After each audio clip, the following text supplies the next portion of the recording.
Hi everyone. At this point in the build, the next step is to add the power port to the FireFly case. So what we need for this step is a 5.5 by 2.1 power, the extension wire. We're going to need two pieces of 1/8 inch heat shrink cut to 1/8 inch long, or a 1/4 inch long.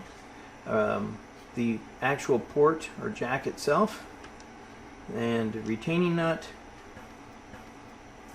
some solder, soldering iron, and some wire strippers. So let's get started.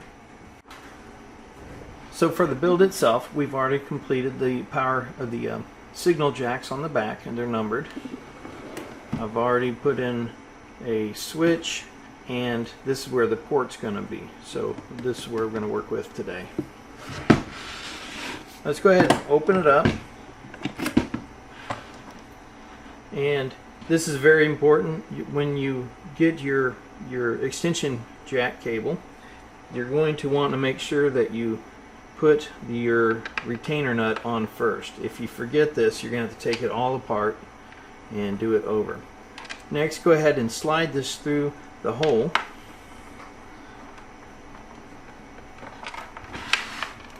Alright, there we go. I'll close this just to clean up. And this is where we're going to start working. Now, these ports are long enough, or the wires are long enough that we do not need to strip away extra sheathing from the wire. So we can go ahead and just slide on a little piece of the heat shrink tubing onto each one.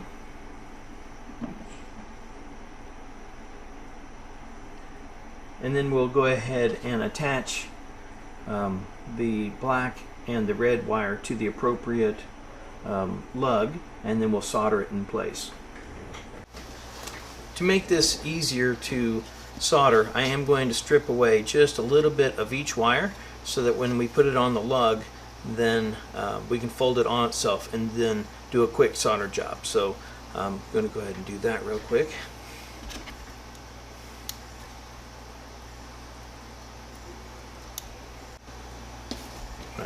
When you're looking at the jack, there are three posts. The one that is currently vertical, that's your positive, and then the next one in the middle on the right is your negative, and then the one on top is your ground. The ones you're going to want to use here is the positive one on the left and the ground on top. Make sure that your red wire is going to be connected to the positive and the black to the ground. I've already mounted the positive wire into the appropriate lug. Now I'm going to start with, just like before, I'm going to put some solder onto the soldering iron to preload it. Now all the wizards out there that can solder with no problem, they won't do that. However, for me, this just makes it a lot easier. And then I put it onto the lug, count about 5 seconds, remove it, and it makes a good solder joint.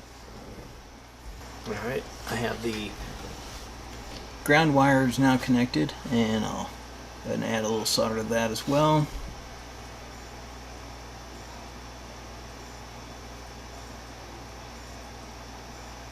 Let that sit on there, make sure it's nice and flat.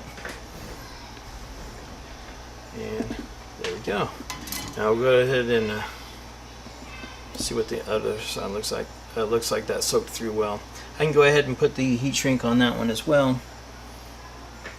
And if it's still warm, it'll shrink it. If not, we'll go ahead and hit it with the lighter and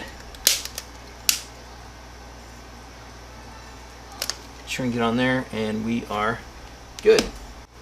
Now that that part is complete, we can go ahead and install it into the case. First, I'll just go ahead and slide it into the hole,